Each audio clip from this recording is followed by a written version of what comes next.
Okay, welcome back, everybody. We have yet another exciting lecture here today. Dr. Joseph Honigman is going to be sharing his knowledge and expertise on COVID-19, not your average coronavirus, why it's different, and what you can do about it.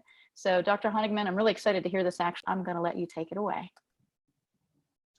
Thank you, Tracy. And I'm going to get started. We're going to go right into the topic, which is COVID-19, not your average coronavirus, why it's different, and what you can do about it. So look, let's start with what we actually know about the virus so far. We know that COVID-19 is a unique coronavirus that probably emerged from Wuhan, China in late December 2019, and that it causes a respiratory illness and that it's extremely contagious. Now, it's true that most people infected will experience mild to moderate respiratory illness and recover without requiring special treatment, but don't underestimate this virus. It can be severe, especially for older people and for those with underlying medical problems like cardiovascular disease, diabetes, chronic respiratory disease, as well as cancer.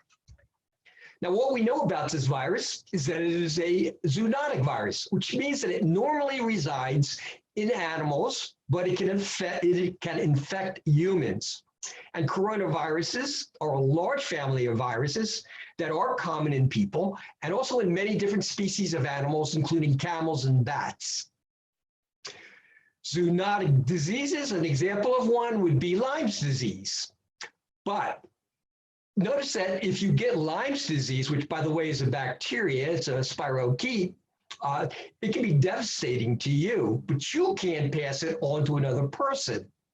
Unless you happen to have the tick on you, and unfortunately that tick jumps from you to someone else. With coronaviruses, rarely do coronaviruses infect people and then spread between people and become a new human coronavirus. That is not how they usually operate. Usually a human coronavirus stays within a human. Now, there are several coronavirus, or at least a few that we know of, that can jump from an animal to a human and then spread from human to human. And we have three recent examples of that. The first is SARS coronavirus, and that's severe. This is a respiratory syndrome, a severe acute respiratory syndrome. And the other is the Middle East respiratory syndrome called MERS. And now we have COVID-19. And this is even more unique because of its ability to spread so easily between people. And that's what makes it especially harmful. So let's talk briefly about its two predecessors. SARS, which is severe acute respiratory syndrome, began in China in 2003. It affected 26 countries and there were 8,000 cases. Only 8 confirmed cases of SARS in the United States, thank God, and no new cases since late 2004. Why? There's a mortality rate of between 10 and 15%. So maybe in an average year, we're having 30,000 cases of influenza.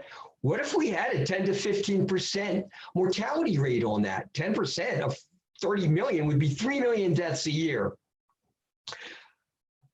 So thank God this did not spread easily from person to person. The origin animal was determined to be the bat, and the intermediary was likely a civet cat. So the coronavirus originated in the bat, then it jumped to a civet cat, and then the civet cat, I believe, is considered to be a delicacy in China, and that is probably how that came to be. All 3 of these coronavirus originated in the bat.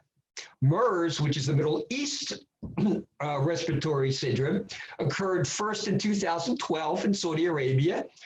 It wound up in 27 countries, and there were 2,500 confirmed cases with a death rate of about 34%. Just imagine if that spread to 25 or 30 million people in the United States. That's like 9 million people would be dead if it had the same infectivity rate as the influenza virus.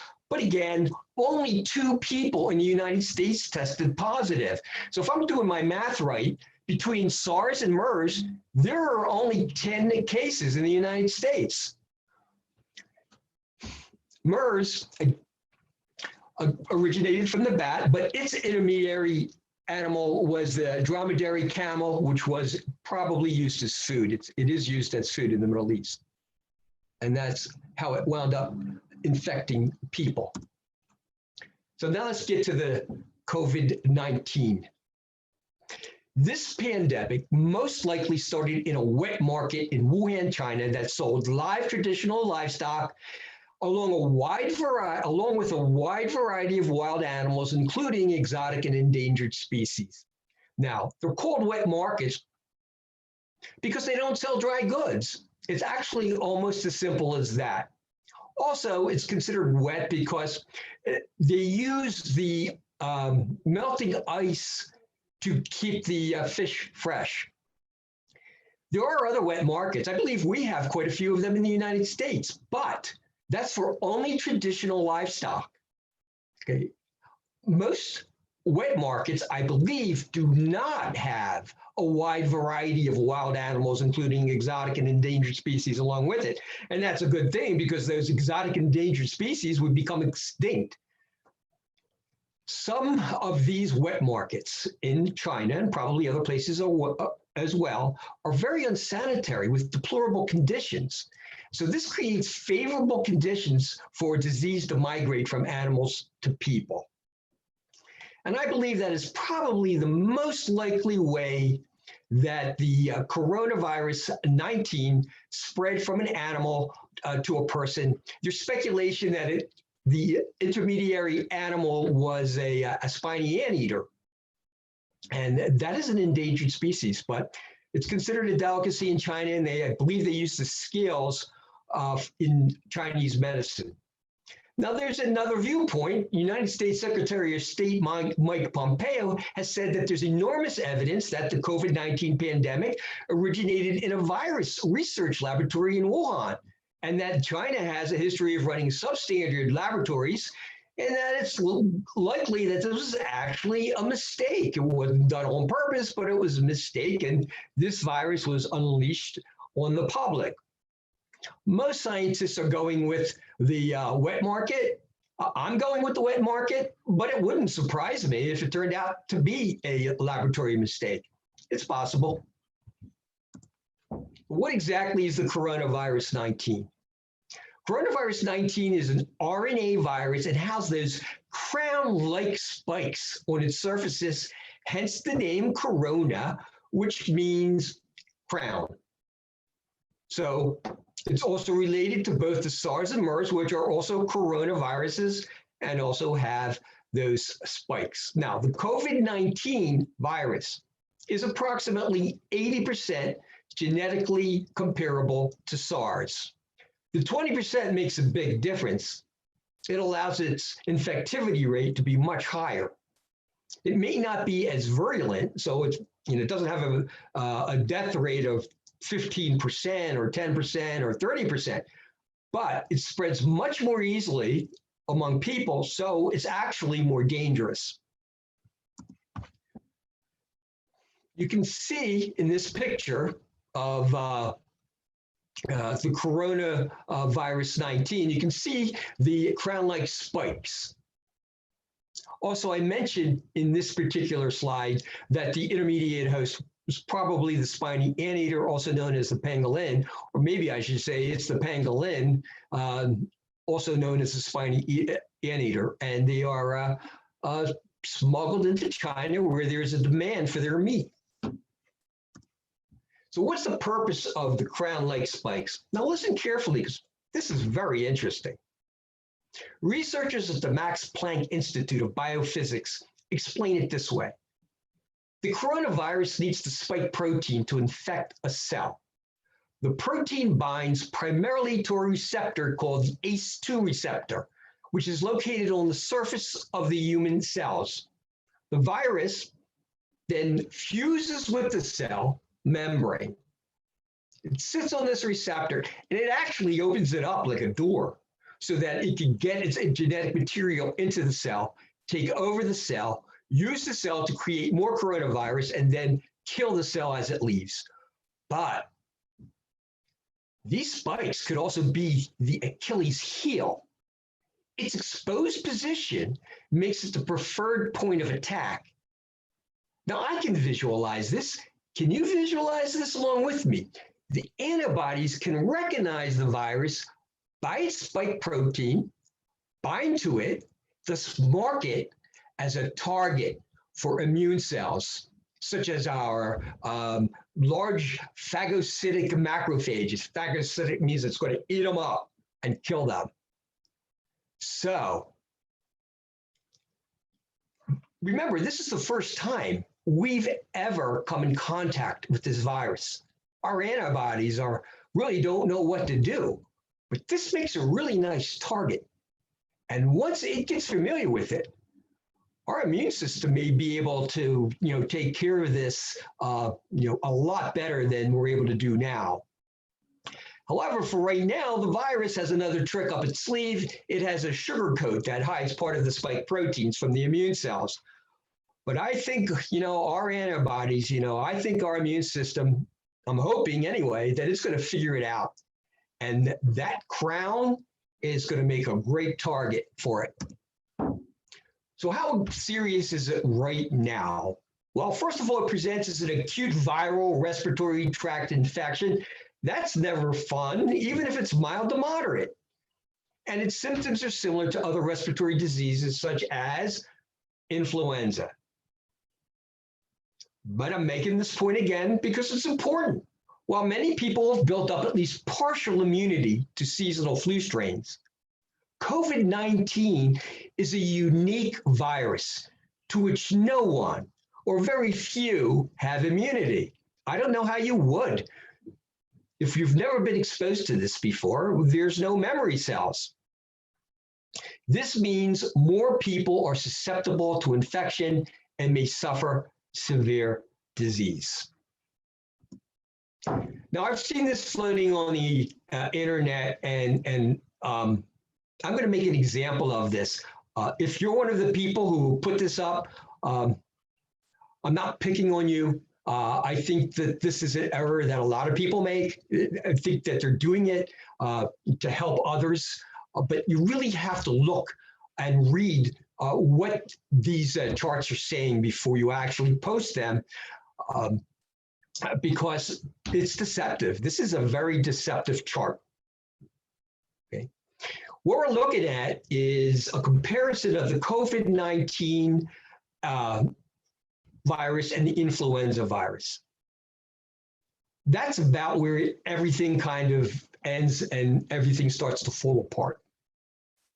We see deaths caused, and we have 3,977 under COVID-19, and that's worldwide.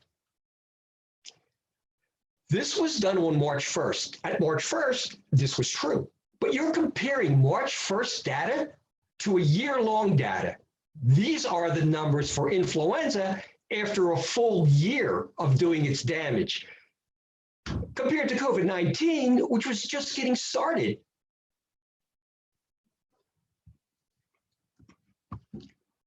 So in fact, I've recently seen one of these charts posted with my picture associated with it.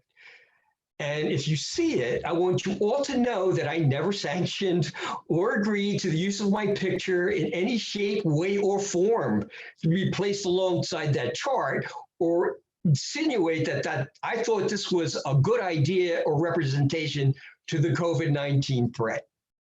In fact, I believe it's actually a highly misleading chart. And if someone would have asked me my opinion, I would have told them that, and probably that person would not have posted the chart. In fact, these are the new facts. This is the comparison of COVID-19 versus influenza as of today. Influenza deaths for the worst season in the last 40 years was the 2017-2018 flu season, which resulted in approximately 60 to 80,000 deaths. The 2018 to 2019 flu season resulted in approximately 35,000 deaths. And you have to remember that's without social distancing or any self-quarantine, because the flu has become part of a yearly experience for us. You know, we pretty much expect it's going to happen. And unfortunately, some people even go back to work early, even if they're having symptoms, and they're going to spread the disease. We've seen a lot of flu, so we've probably at least built up partial immunity for most of the influenza viruses. Now let's look at COVID-19. So far, there are over 76,000 deaths in the United States. So it's definitely going to exceed the 80,000 deaths caused by the 2017-2018 influenza season, which is the worst on record for 40 years. And that's with social distancing. And what about the hospitalization rate? Well, so far the hospitalization rates for COVID-19 in adults ages 18 to 64 are higher than hospitalization rates for influenza at comparable time points during the past 5 influenza seasons. I'm going to predict we're probably going to hit about 100,000 deaths. I'm hoping I'm wrong. I'm hoping it's less, but it seems like we're on track for that. So how does it spread?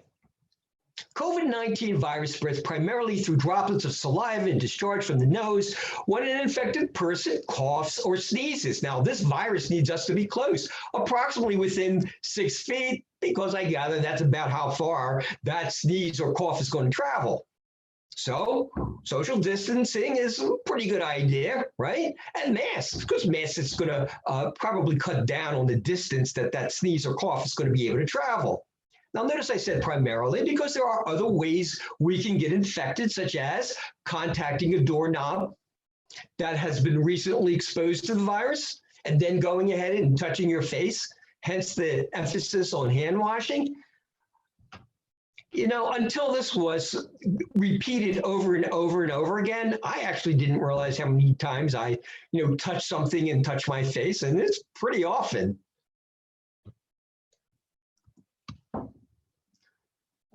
So now what happens, if that nasty COVID-19, or for that matter, any virus, enters into our body? How are we going to handle it? When a nasty microbe invades us, there are 2 main parts of our immune system that are going to respond to the threat. The first is our innate immunity. It's already present in our body. It's ready to rock and roll. It's Johnny on the spot. As soon as it sees something that it perceives as an enemy, something foreign and dangerous. But it's a generalized response, bringing the same deterrence and the barriers and weapons to the fight. Now, there are good barriers and they're good weapons and they're good deterrents, but they're going to be the same whether it's a virus or whether it's a bacterial infection or whether it's the influenza virus or whether it's the COVID-19 virus. It's our first line of defense, and it's a very good one. And for many people, that's going to be enough. So an example would be something nasty comes into our bloodstream, and let's say a influenza virus. Part of our innate immune system is going to recognize that something is bad. It's going to pass that information on to the others, and we're going to have these traveling warriors that are pretty much looking for something to attack. And in this case, I'm talking about the macrophages. These are large phagocytic cells that are going to find the enemy and kill it. Basically, eat it up, spit it out. Alongside them, we have cells called dendritic cells, which are very good at passing along the information, to the rest of our innate immune system and to our adaptive immune system as well. In addition, they're warriors too. And they'll be phagocytic in nature, eating up the virus or the bacteria and helping out at that end as well. So that's just 2 examples of warrior cells that are part of our innate immune response. Now, the innate immune response is trying to keep that foreign invader from ever getting to our cell. So the fight is taking place outside of the cell. But if our innate immunity is not able to handle the threat, our adaptive immunity joins the fight. And it's created in response to a specific foreign substance, such as a particular variety of influenza or COVID-19. Given time, it's going to be able to recognize that COVID-19 is a unique COVID virus. And it's going to create weapons of choice to go after that particular virus. So it takes longer because it has to target that pathogen more specifically. And once it does, our adaptive immune system can mostly remember the specific pathogen encountered, and so that it's much better able to respond the second time around, bringing with it the weapons that it figured out is going to do the best job to get rid of that specific threat. But again, unfortunately, probably no one or very few have been exposed to this specific virus, and therefore there's no adaptive immune system to begin with. But keep your spirits up. Remember, they have those crown-like spikes, and to me, that makes a very good target for our antibodies and for our other cells to recognize, allowing for our warriors to come in and mop them up. As soon as they start figuring out quickly, that this is indeed something dangerous. They are, of course. This is an example of antibodies attacking a virus. Okay, so the orange is the virus, and you see all of these antibodies attaching onto the virus. And it's helping out in two very special ways. One way, it's going to actually bind to the receptors of the virus so that the virus can't bind to our receptors and get inside our cell. So it's kind of neutralizing the virus. But it's also kind of putting like a laser tag on it, right? It's a laser sight for our other warrior cells, like our big macrophage cells, to come say, oh, thank you, antibodies. I see exactly what I have to get. They're going to come and kill these viruses that are tagged by the antibodies and go on and kill more and more. And we can see how they work in this picture. We have a representation of an antibody and its appendage that's going to form just right for that COVID virus spike. So every antibody, this part here will change to go after the specific antigen, that specific problem, that specific bacteria or virus. And it's only going to work, by the way, for that specific problem. If something else comes in, another pathogen, we have to form antibodies specific for that. So our memory is only for this particular type of COVID-19 virus. So we have to hope that it doesn't figure out that, hey, our bodies, are doing a great job keeping them from doing any damage. We better change as well. And then they'll mutate. And then we have to figure that out again. So there's a constant battle going on between COVID-19, and our immune response, our innate immune response and our adaptive immune response. And this takes a lot of good information to figure it all out. And we have lots of messenger cells that are doing that job. So what are COVID-19 symptoms? Most of you are familiar with it. We're talking about fever. I mean, that's something that has been over and over again presented as something that we need to check. So that's one of the first things that you look at. Do you have a fever? What about a dry cough, shortness of breath, and fatigue? If you have, most of those symptoms, then it's probably a good idea to get checked, unless they're mild to moderate, then you can probably just wait it out. The problem with that being is that coronavirus acts differently than the flu. At least I think it does. When I get the flu, and I've had the flu, one day I could be feeling fine. And then the next day, I feel awful. I don't want to get out of bed. And those 2 to 3 days, all I want to do basically is sleep. Don't bother me. Don't call me. Just let me sleep. Because I know after I sleep a couple days and I'm staying hydrated and I'm taking the supplements that I want and I'm eating healthy, that I'm going to get better. And within 3 days, usually, I'm like, yeah, this is a lot better than I was. I still don't feel great, but, I can see the light at the end of the tunnel. COVID-19, you could be having like a minor illness for like 4 to 5 days, thinking like, well, this ain't so bad. And then all of a sudden, it then just transforms into this horrible disease. So it's not, to me, it doesn't behave the same way as the symptoms of the flu. In addition, for COVID-19, symptoms will appear in a range of 2 to 14 days after exposure. However, for most people, that's its large range. For most people, incubation is probably going to be 3 to 5 days, maybe 4 to 6 days. But if all of a sudden you're getting warning signs like you can't breathe, you're having trouble getting a breath, or you've got persistent pain or pressure in your chest, go to the emergency room. Do not stop, on go. Just keep going. So how does it get its virulence? Now, remember, it sits on this receptor, this ACE2 receptor. And once it does, it kind of acts like a key, opening up the door to this receptor. And it hijacks the cell and makes copies of itself. When it's done, it kills the cells, spreads, causing fever, shortness of breath, and other symptoms. I compare it to a home invader serial killer.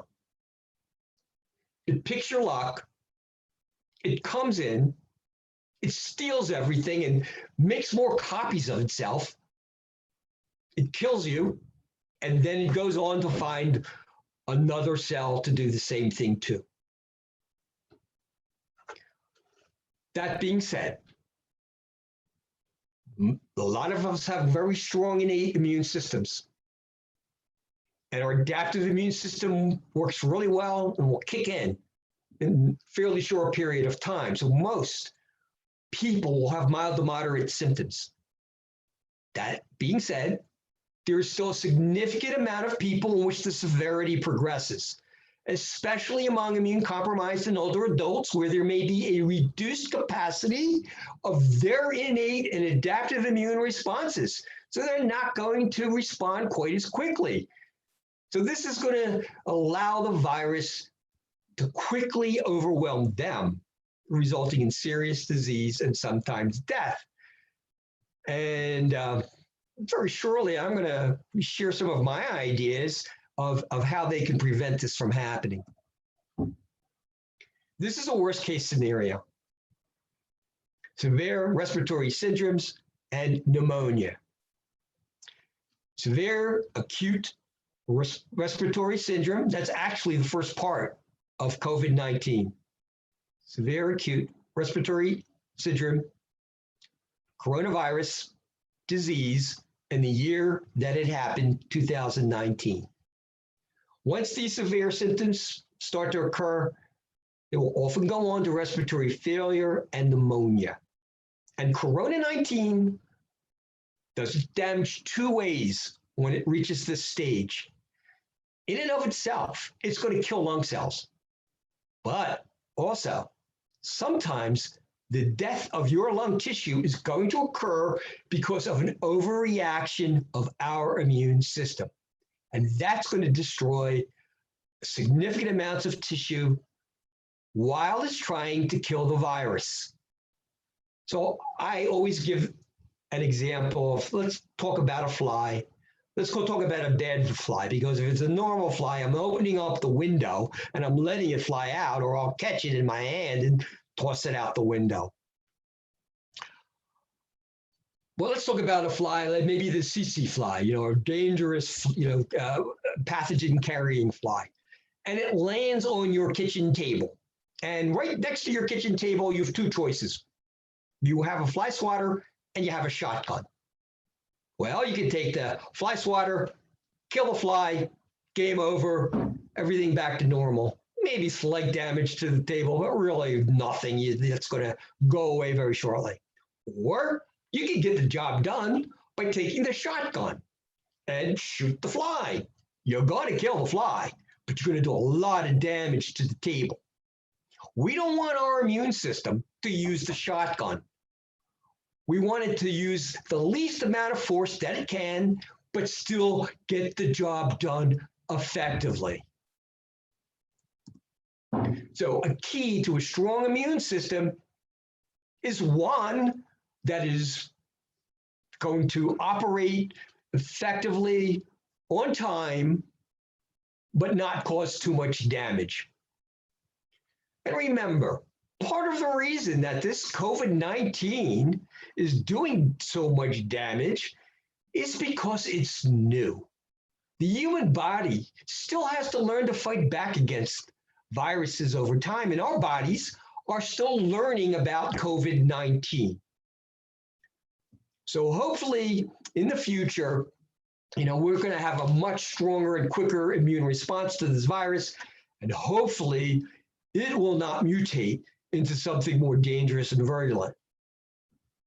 So right now we need a strong immune system that isn't overreactive.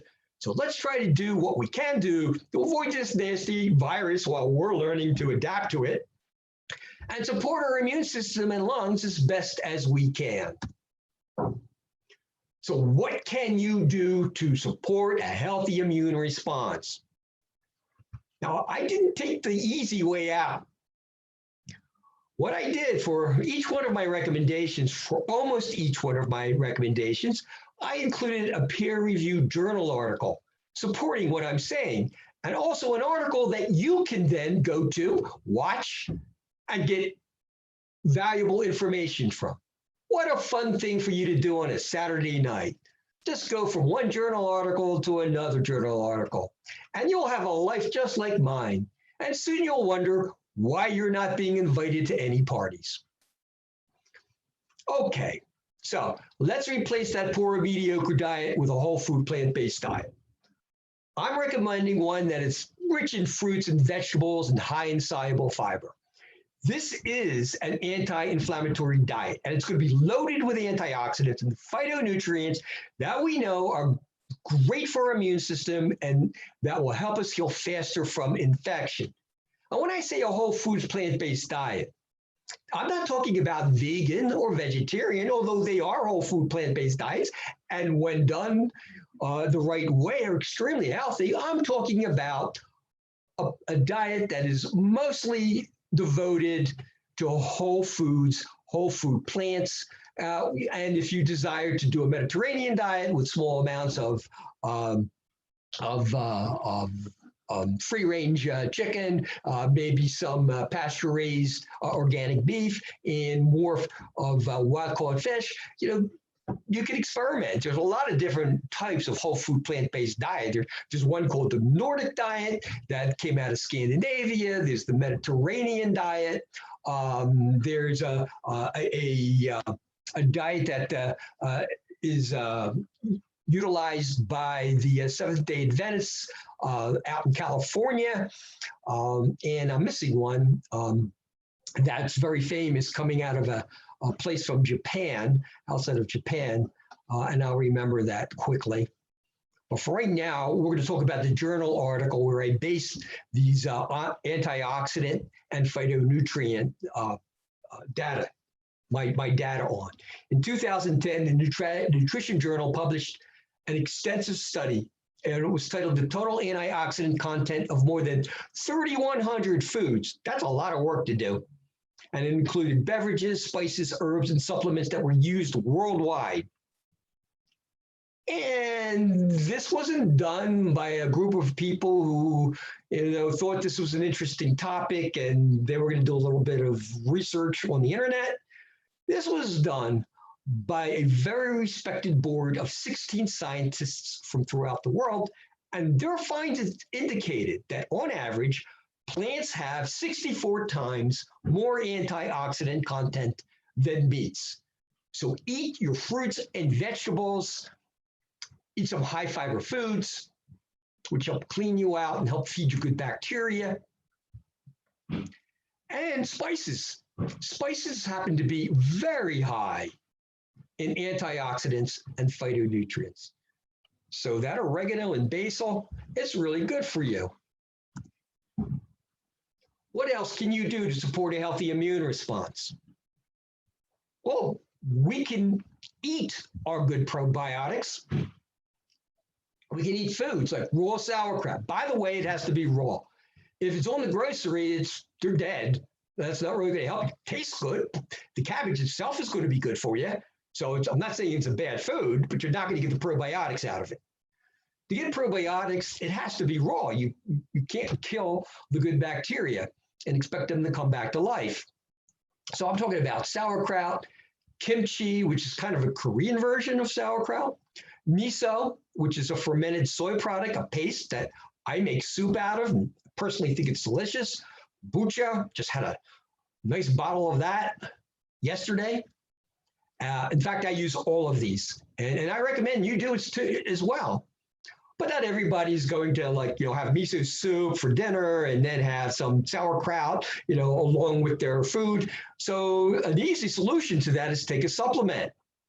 And I'm talking about, right now, fighting off a virus. So I'm talking about a specific thing, or fighting off a bacteria. So I'm actually recommending at this point, if you've got a problem, try the Nutritional Frontier Superbiotics. There's 50 billion microorganisms, bacteria, from a wide variety of bacteria. You've got, and it's guaranteed to have that much by the date of expiration, so you can be, pretty confident that it's still going to be good, a few months later or a lot more than that. Now, if you're just doing this, if you're just taking a probiotic to keep well, then I'm recommending the Frontier Biotic, and you can take 1 or 2 of them, maybe 3 a day. The Superbiotic is going to shine, especially if you're taking antibiotics. In fact, my regimen, I've taken an antibiotic before. I've had a bacterial infection climbing up my arm, making its way to my heart. And I thought, no, I think I better get an antibiotic. And I took an antibiotic, and along with that, I was taking Superbiotics, not at the same time, okay, a few hours after. I was taking 1, sometimes 2 a day, so anywhere between 50 billion to 100 billion. And along with that, I was taking something called SBC, Saccharomyces boulardii. Saccharomyces just means yeast. Boulardii is the guy who discovered it, so he named it after himself. And I guess if I discovered it, I name it after myself, and it would be Saccharomyces Honigman. This is going to help you. If you've got some type of bacterial infection, especially if you're taking antibiotics, it's going to prevent possible bad things from happening, such as something called C. diff. And it's not called C. diff for nothing, because that means Clostridium difficile. It's very difficult to get rid of it once you get it. So let's prevent it. And SBC has been shown to be effective for doing that. And it's also recommended to travel with. It's also good for preventing diarrhea if you're going to a foreign country, such as the swamps of Georgia. Now, if you're going to Mexico, where you're not used to those probiotics, to those bacteria that's swimming around in the water, your immune system, right, isn't adapted to it. People who live there, hey, this is probably people who come to our country, drink Pittsburgh water and go, oh my God, I feel really sick. Why? Their body's not used to all the things that may be floating around in that. All right, journal article I used for this, Probiotics and Immune Health. Wow, that sounds like it would have a lot of good information, and it does. So you can use this journal article and learn a lot more about your probiotics and how they affect your immune health. And the authors were Feng Yan and D.B. Polk, and in part, it explains how probiotics can stimulate the productions of antibodies and T lymphocytes. And the T lymphocytes, the antibodies we talked about, the T lymphocytes are your messenger cells, your killer T cells, and the cells that also tell you to stop, your regulatory cells, so that you don't have that overreaction and you're not using a shotgun to get rid of the problem. Also, another thing we do to support a healthy immune system, let's do this every day or almost every day to help prevent a problem. Working out approximately only 20 minutes a day has been scientifically proven to boost the immune system. Notice everything that I'm recommending, I am correlating back to the immune system. Many of these supplements, all of these recommendations have lots of other uses, but I'm correlating them to the immune system for now. And really specifically for an acute attack by a virus. So, regular exercise mobilizes T cells. And this phenomena is known as exercise-induced leukocytosis. Journal articles that support this: human cytomegalovirus infection and the immune response to exercise. That's the 2016 article, and exercise and the regulation of immune function. Another great article, Progress in Molecular Biology and Translational Sciences, the journal, 2015. I believe if you just type in the title, you'll get to where you need to go. What else is important? Sleep. I talked about it before, and that's because it's so important. This is one of the main strategies that I actually use to get over an infection. I will sleep 8 to 9 hours a day. If I'm tired, I'm sleeping. Now, of course, along with that, I'm eating a healthy diet. I'm staying hydrated. I'm trying to keep a positive attitude. I'm actually saying affirmations because I actually believe, I'm not an atheist, and I believe that that prayer and affirmations are powerful healers. So I'm doing all of those things along with it. And plus, I'm doing what I am recommending for you to do right now, along with most of the supplements that I will be recommending. So sleep helps our body to heal, repair, and restore itself, while it's also making white blood cells and antibodies that attack viruses and bacteria. A great article to read is Sleep and the Immune Function by Luciana. Please bear with me as I try to pronounce this last name, Besedowski. I should be able to do a better job on that. Besedowski. That's Polish. It could be Besedowski. Along with Tanya Lang and Jan Bourne. Okay, the usual recommendations are 7 to 8 hours or more. Sometimes. Don't sleep too long. That's not good for you either if you're feeling good. And remember, again, these recommendations are going to be, if you're battling a disease, an infection. Social distancing is for infectious diseases is a good idea if necessary. Hey, even if we were having, an epidemic of the influenza virus, I don't want people around me coughing and sneezing on me. I don't want to get the flu, even if it's a mild to moderate case of it. I certainly don't want to get the coronavirus that way. Regular hand washing to avoid infection. I'm doing a lot more of this outside of work. I'm a chiropractor, so at work I do a lot of this just on a daily basis. But now I find myself washing my hands more, even when I'm not at work. And I can't stress this enough. Stress this enough. Reduce stress as much as you can. I'm not saying this is easy. I remember when, I'd be like having some anxiety and somebody would say to me, don't stress out. Oh my God, what an insensitive thing to say. That would stress me out. How could you be so insensitive to say something like that? So That's not where I'm going with this. What I'm saying is that we need to be able to utilize stress if we can as an ally. Recognize that stress is telling us that something is wrong, something needs to be dealt with. And so we do our best to do that. And then we need really to let it go and develop all of these strategies that we can to do that. Hey, look, if stress would make it better, if stress would make you heal better, feel better, then I'd say, oh, please stress yourself out all the time. But we know it doesn't work that way. Stress is telling us there's something that needs to be dealt with.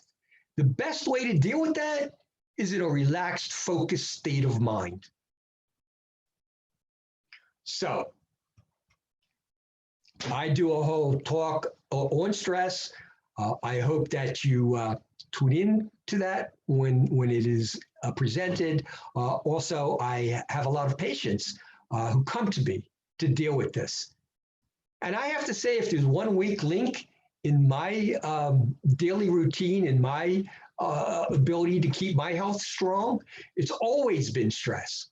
So I've been working at it for a really long period of time. Hopefully I've picked up something both from a personal viewpoint and from a professional viewpoint. And I'd be happy to help you learn maybe a few new things to get you started or maybe progress and give you some new ideas along with what you already know. Stay hydrated, very important, okay? Getting body fluids into your immune cells, it helps your immune cells into your bloodstream, helps your immune cells get to where they need to go quicker to fight off the pathogens. And it's always a time-related thing. We need to get there as quickly as we can to get rid of them. I have a problem staying hydrated. So a lot of people, you ask, do you drink water? Yeah, I drink, 8 to 10 glasses of water, and it's easy for them. It's not easy for everyone. I'm one of those people who has to be reminded to drink water. And I do that by having one of these big giant mugs sitting right on my table. So I'm looking at it. I'm giving myself a cue, okay, that it's time to drink. Also, try drinking some green tea. Okay, green tea has been shown to be good for your immune system and to help reduce inflammation. The recommendations are usually to drink 2 to 6 cups a day. There's lots and lots of different types of green tea, and I find some to be absolutely delicious. I'm not going to plug any right now, but maybe at another time I will.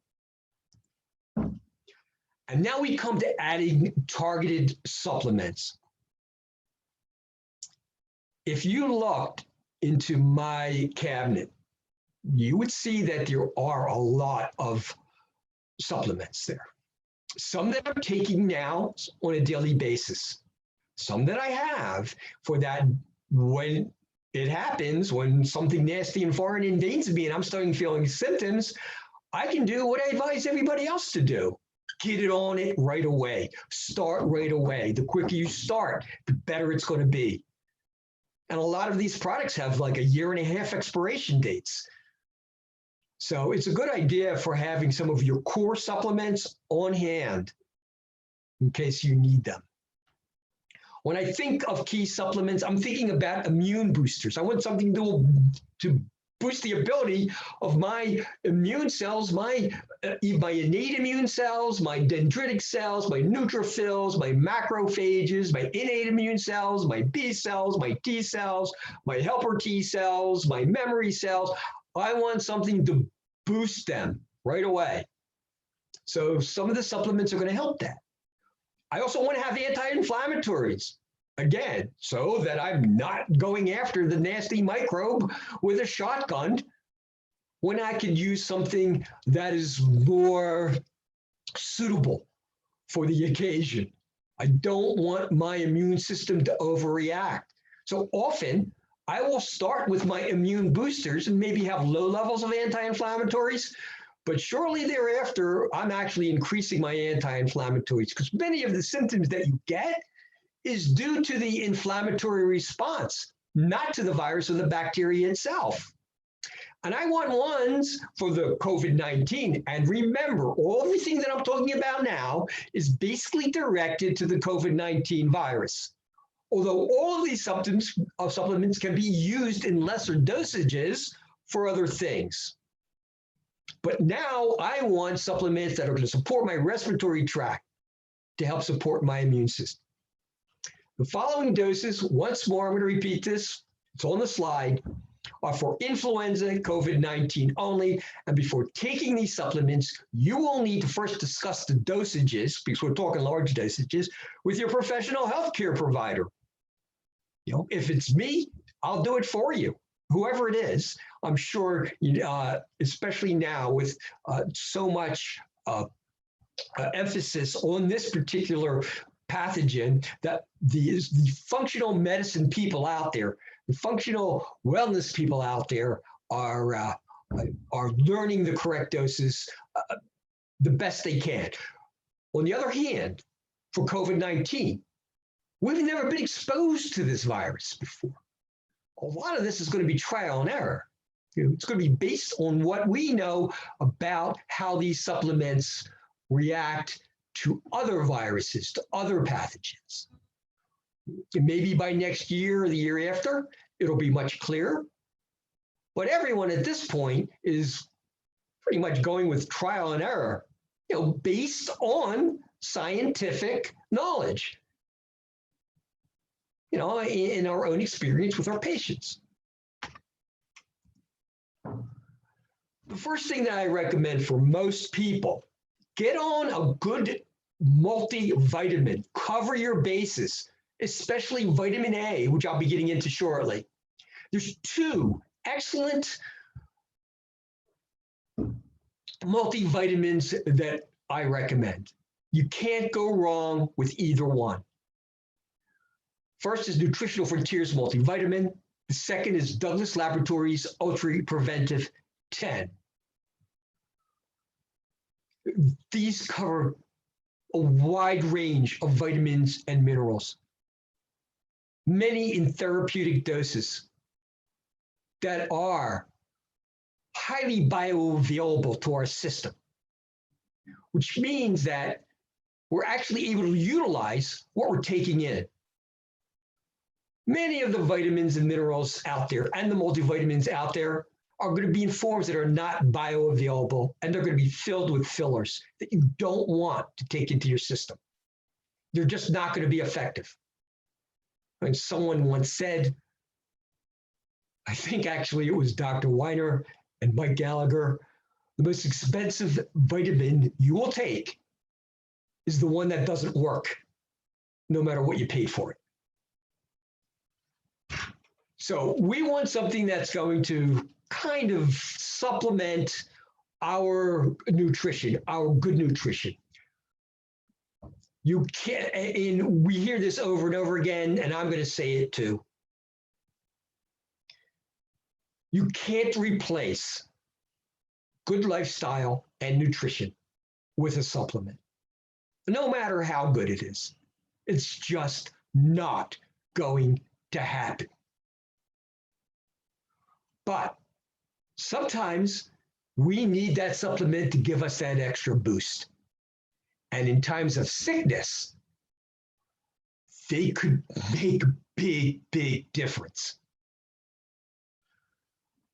So of course, overall nutrition is required.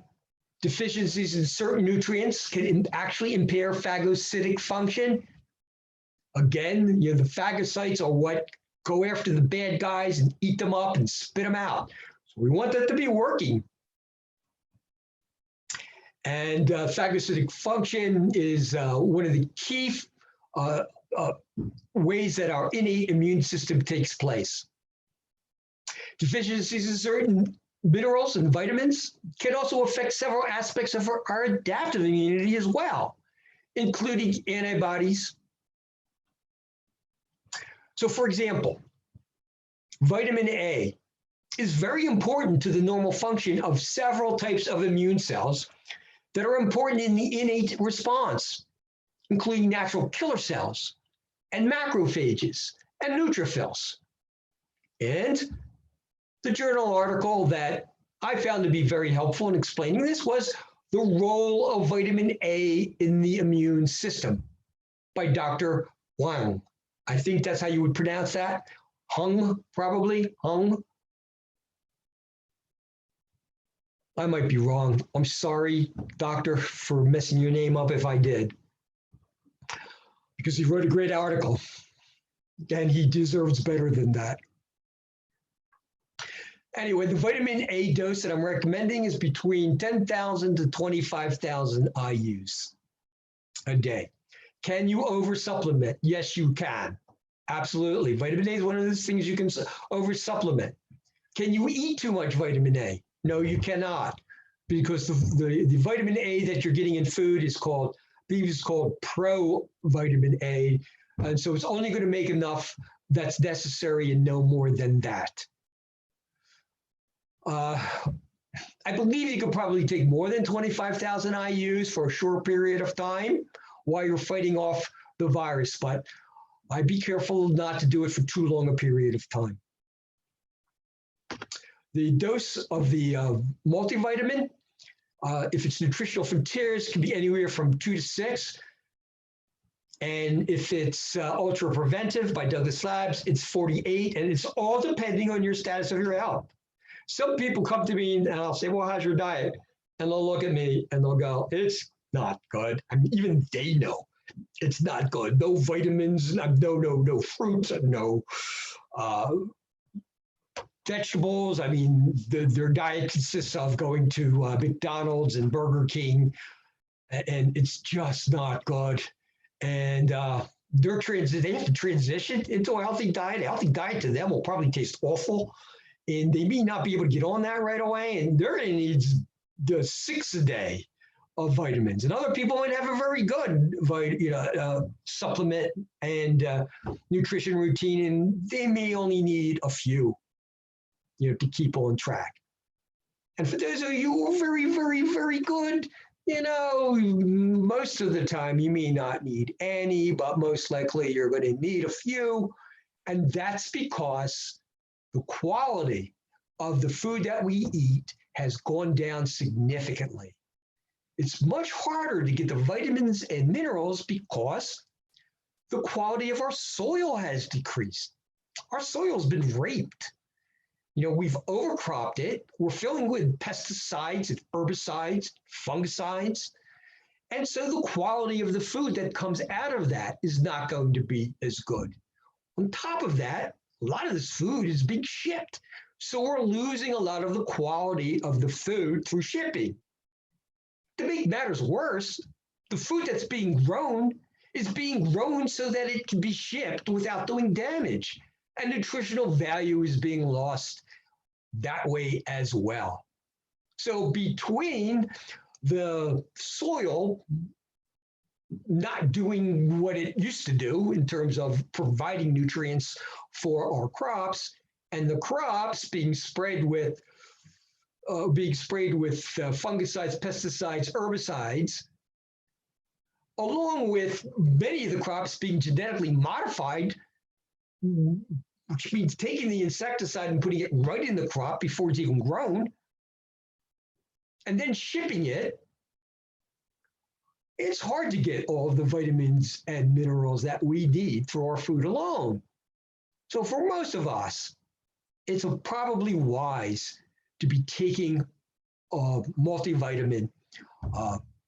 And when you're sick, it's probably mandatory unless you're taking a lot of vitamins and minerals that are covering all of your base. Some people are. All right, next I'm talking about is elderberry. Now, I'm starting with elderberry because it's probably been the most researched of all of the supplements that I'm recommending. The compounds from elderberry can directly inhibit the virus's entry and replication in human cells and help strengthen a person's immune response to the virus. That's a mouthful. That's excellent. It can inhibit the virus's entry, it can prevent replication, and it can help strengthen a person's immune response. I guess that's the trifecta of being an effective supplement. And elderberry has been shown to be potent against the flu virus. So it's actually specific, or it can be specific against the flu. I got that information, or part of that information, from a journal article titled Anti-Influenza Activity of Elderberry. Now I'm going to butcher somebody else's name. Golnush Turabian, or Turabian, but had done a better job with that. Okay, Dr. Golnush Turabian and Peter Volchev. But all you have to do is, search out anti-influenza activity of elderberry. I'm sure it'll come up for you. Now, along with all the wonderful information from this journal article, there is a famous double-blind trial that was done. And in this trial, they randomized 60 adult Norwegians with influenza A or B to 15 milliliters of black elder syrup or a placebo. And that would be fairly easy to do. I'm sure you can get a placebo that looks a lot like the black elder syrup and tastes the same. Now, a double-blind trial means that the people who gave them the placebo or the elderberry didn't know which was which. So they didn't have a clue what they were giving to the participants. And the participants didn't know either. So this is a very good type of study.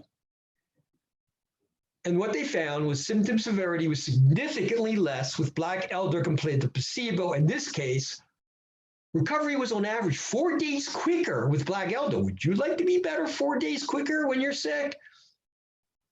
I would. I think we all would. Unless you really, really, really don't like where you work. Oh man, I'm better already. I got to go back to work. Get a different job if that's the situation. So the active ingredient, Sambucus nigra.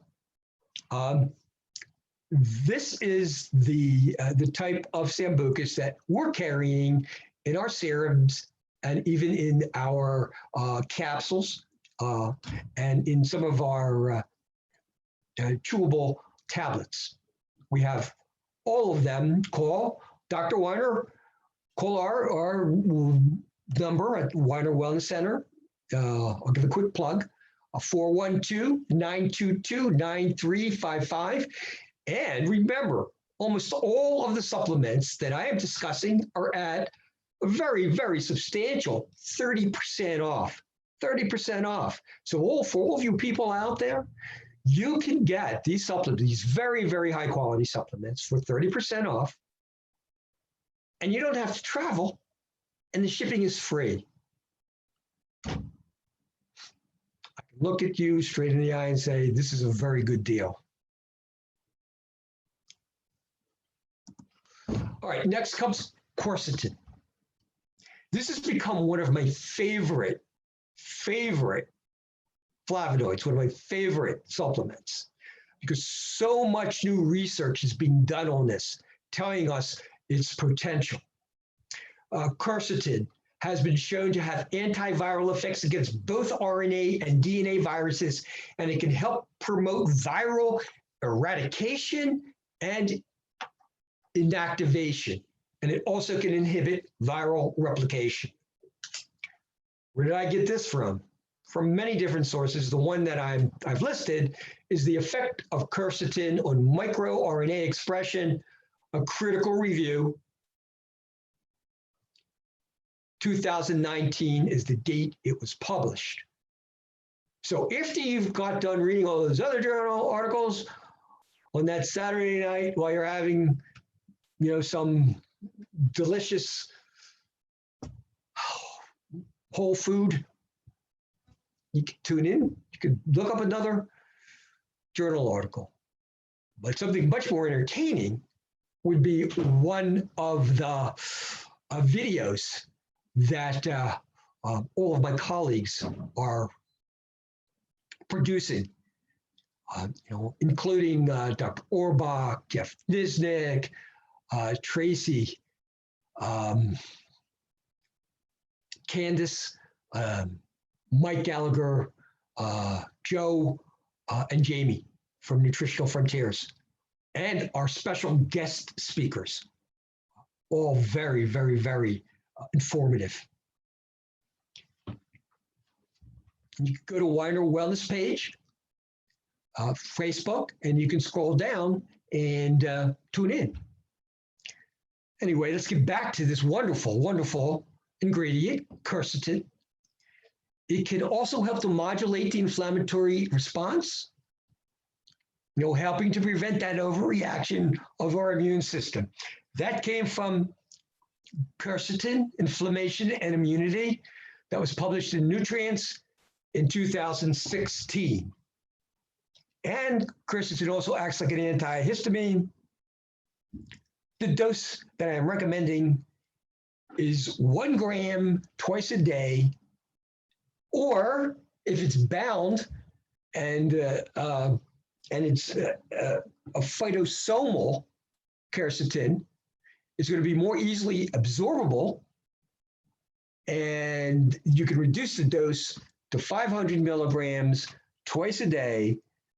Once more, this is, as specific as we can get, not ever being exposed to the COVID virus before, so obviously it can be, spot on, but it can be helpful. And once we're better, we're feeling better, and we're on a maintenance routine, these doses and dosages will change. The next wonderful supplement that I'm recommending, especially if you're just coming down with a virus, including the COVID and the virus, is Pure Encapsulation, Pure Defense with N-acetylcysteine. This is a great all-around supplement that supports overall immune defense and provides enhanced support for the upper respiratory health. Upper respiratory health. Notice this is where we're focusing on. We're focusing on modulating the immune response, and supporting our upper respiratory health. In 2 randomized double-blind, these are, again, excellent type studies, placebo-controlled studies, Epicor, which is one of the ingredients in this supplement, provided statistically significant support for upper respiratory tract and overall immune health. It also includes another one of my favorite supplements, N-acetylcysteine, in therapeutic doses that promotes glutathione production for antioxidant protection and provides lung defense mechanisms for healthy respiratory function. And it also includes a lot of other ingredients that will support these two, the Epicor and N-acetylcysteine. I'm going to talk about the N-acetylcysteine shortly, so let's get to that. One of my favorite supplements to recommend, another one of my favorite supplements. In fact, this might be the supplement that I recommend more than any other supplement, believe it or not, is Earmax, because so many people have either sinus or allergy problems, or upper respiratory problems, colds, viruses, asthma. And I recommend this for all of them. It contains quercetin, which is an antihistamine, an anti-inflammatory, and antioxidant. I consider that to be the trifecta of helping with lung function. It contains bromelain, another anti-inflammatory. It contains DMG to boost the immune system defense. There have been, including for this past week, entire talks devoted to DMG and what it can do. So I'm going to leave it like that. I really can't add anything more, except that it boosts your system defense. And it also contains something called perilla leaf extract, which is another supplement, another extract that can reduce inflammation, manage histamine levels. Okay, and perilla is also used to help remove excessive mucus. My recommendation for AMAX, 2 to 4 per day in divided doses. I take it between meals. If you make an appointment to me, I can actually be sure you're getting the right dose, because different people are going to need different doses. You can't go wrong with the 2. So while you can get this for 30% off, buy it. You know, you can get on if you've got any of those problems I talked about, you can do 2 a day and then make an appointment and we can modify it. Medicinal mushrooms. I've become more and more interested in medicinal mushrooms over the past several months. And several mushrooms have been shown to have strong antiviral and immune enhancing properties. They've been shown to be effective against preventing and treating respiratory viruses like the common cold and even influenza. And I actually believe that they shine most when taken as a preventive.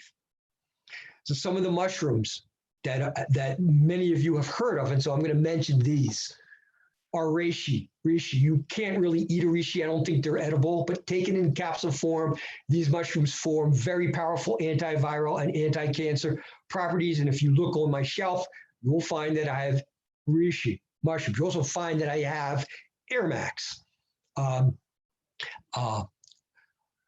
shiitake mushrooms. I eat these. I get organic shiitake mushrooms. I happen to get them from the food co-op, but there's lots of other places you can. And they are delicious, and they contain substances called beta-glucans, which can stimulate the immune system and strengthen our white blood cells. And finally, maitake, right? Reishi, shiitake, and maitake. Maitake is also very tasty and can increase our immune cells and their ability to engulf bacteria. And we have a supplement for that. That's Douglas mycoceutics. This is a mushroom blend derived from 10 of the most healthful species of mushrooms. And the mushrooms are grown under carefully monitored conditions. I really like that they made this known. And that's to ensure that they never come into contact with heavy metals, pollutants, or contaminants. And the constituents in these mushrooms, they enhance the body's natural immune activity by interacting closely with lymphocytes. Okay, the lymphocytes are our T cells and B cells, our natural killer cells, and other regulatory components. My recommendation, generally speaking, if you're coming down with something, 2 capsules twice a day, or as directed by a healthcare professional. Taking 2 a day as a preventive is probably okay, although I would probably come off it every few months if you're feeling, pretty good. Vitamin D3, again, we've had whole seminars devoted to this. So all I'm going to say is that they're good for healthy functioning of the immune system, and that they help produce antibodies. And then if you don't have enough, this can affect your respiratory health, right? But a good journal article for you to learn more about it is Vitamin D and the Immune System by Cynthia Arnaud, who is the medical doctor and the lead investigator. My dose for this, during a time where you may have symptoms of coronavirus or you've been diagnosed with coronavirus, 5,000 IUs 2 to 3 times a day, maybe even more, maybe 20,000 units a day. Especially if you don't know your level. If your levels are like 80 or 90, I'd say maybe take less. But we're only going to do this, for a short period of time at that amount. And then we're going to phase out, come back down. I take 5,000 IUs a day daily. That's probably minimum. Living in Pittsburgh, where sunshine is not always greeting us. What it does, I run outside if I have some time. We usually have very nice springs, though. I'm expecting that sunshine to come back very shortly. Zinc, again, something that's critical for normal function of both the innate and adaptive immunity. All the supplements, all the recommendations they're making, pertain to our innate and adaptive immunity, making sure that it runs just right not too strong, not too weak. And we carry zinc lozenges. And they've been shown to shorten the duration of the common cold and flu symptoms by an average of 3 days compared to a placebo. A great journal article, Zinc and the Risk for Infectious Disease, that was published in 2004. You can find out more about it by Googling that, or use whatever search engine that you prefer. The dose is 30 to 60 milligrams daily in divided doses. We carry both Nutritional Frontiers and Douglas Lab zinc lozenges. Call, they're all on sale, 412-922-9355. 30% off. You don't want to stay on zinc for too long, not at these levels, not at 60 milligrams, because it could cause, I believe it could cause a copper deficiency.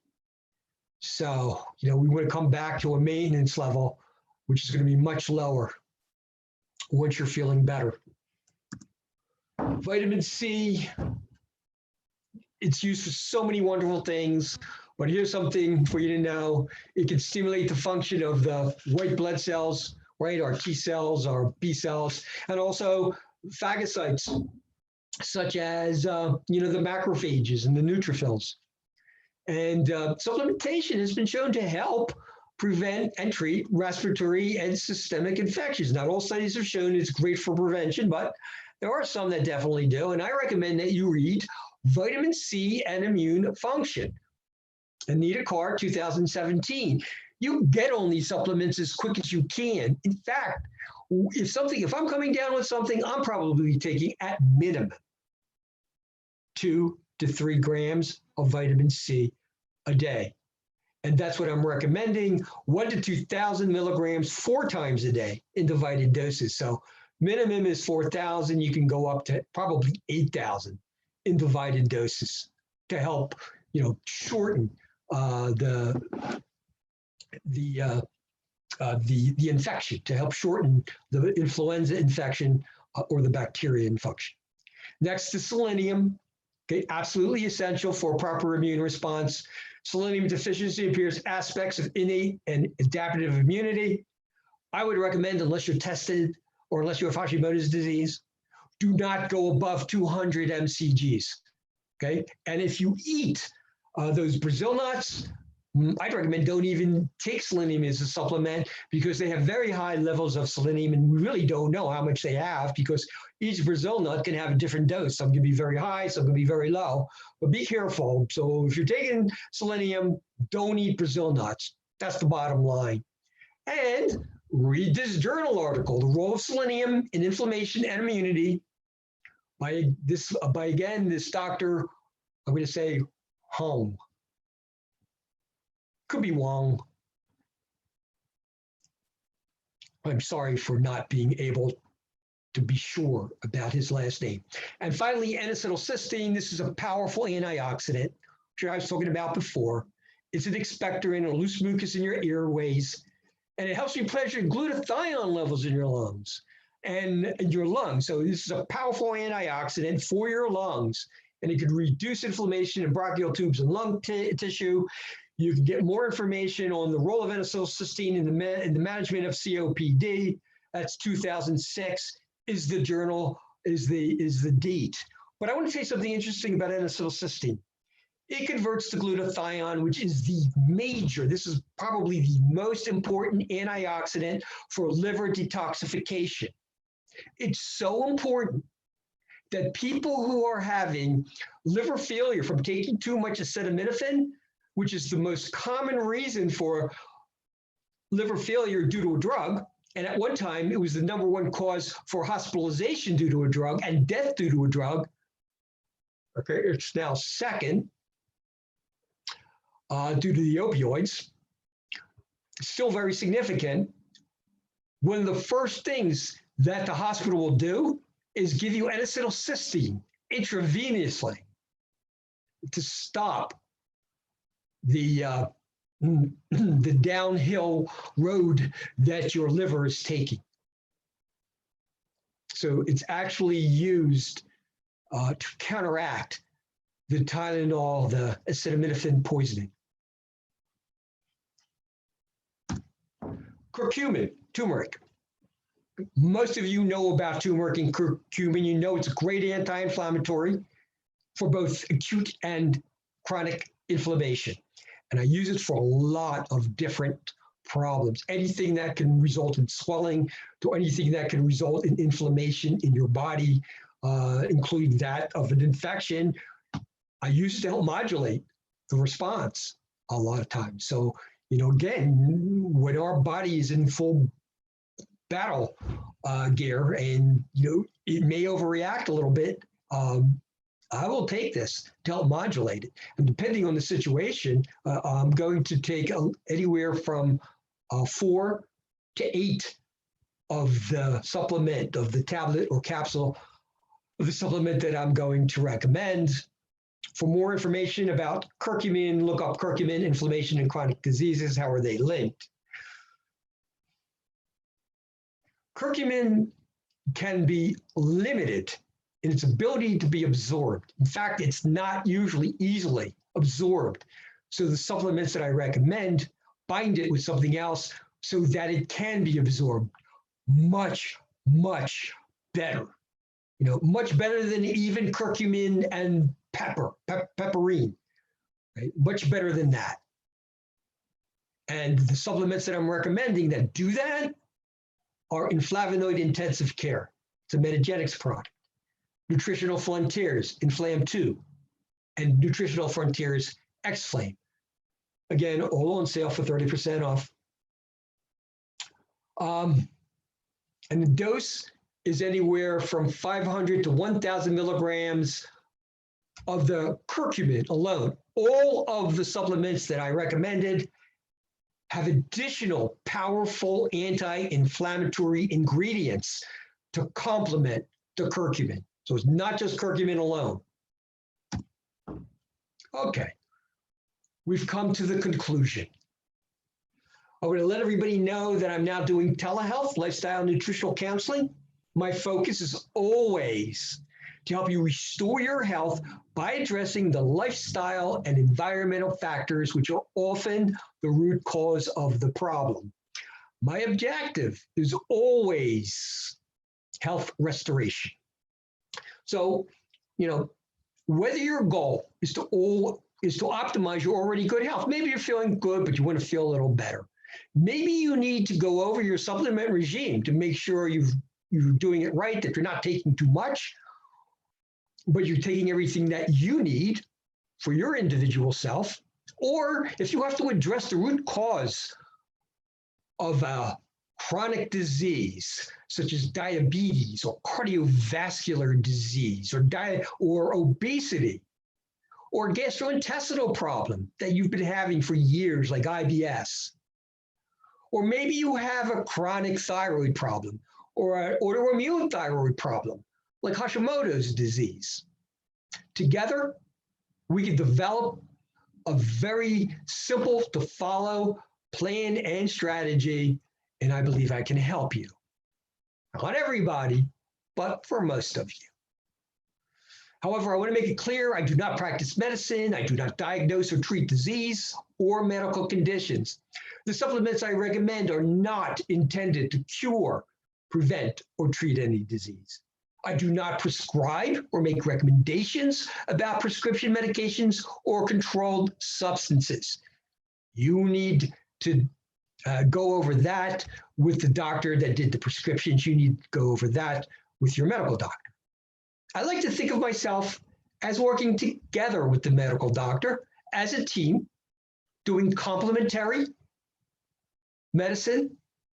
Although, again, I don't practice medicine, I practice wellness and looking for the root cause, but I am always seeking that relationship. Sometimes they're not seeking it with me, so I have to go my separate way. But if I can, I want to work as partners. Make an appointment or order at 30% off the vast majority of our supplements, but to make an appointment with me, and it can either be in person or telehealth, by way of video or by phone. Call 412-922-9355. That number is 412-922-9355. Or you can order by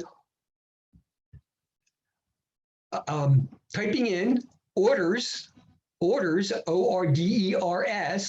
at drweiner.com. You can also do it that way.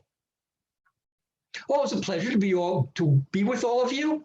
I hope everybody has a wonderful weekend and good health and good food and good company. That was excellent. Thank you so much, Dr. Honigman. I really enjoyed that lecture. Thank you. I learned so much. Thank you so much for sharing your expertise. I just want to make sure that we don't have any questions pressing. Looks like people are just captivated. Somebody was asking about MRSA and sepsis, and if you have any suggestions on natural treatments of that. Okay. So as they know, like MRSA is one of those nasty microbes that mutate. It mutated into something that we've never seen before. So our immune system doesn't know what to do with it. And guess what? The antibiotics didn't know what to do with it either. So the only way that you're going to be able to deal with MRSA for the most part is to strengthen your immune system pretty much the way that I talked about, and a lot of the supplements that I talked about will also be help. I know that if I had it, I'd be loading up on vitamin D, I'd be loading up on quercetin, I'd be loading up on curcumin, I'd be loading up on supplements that could help me fight that.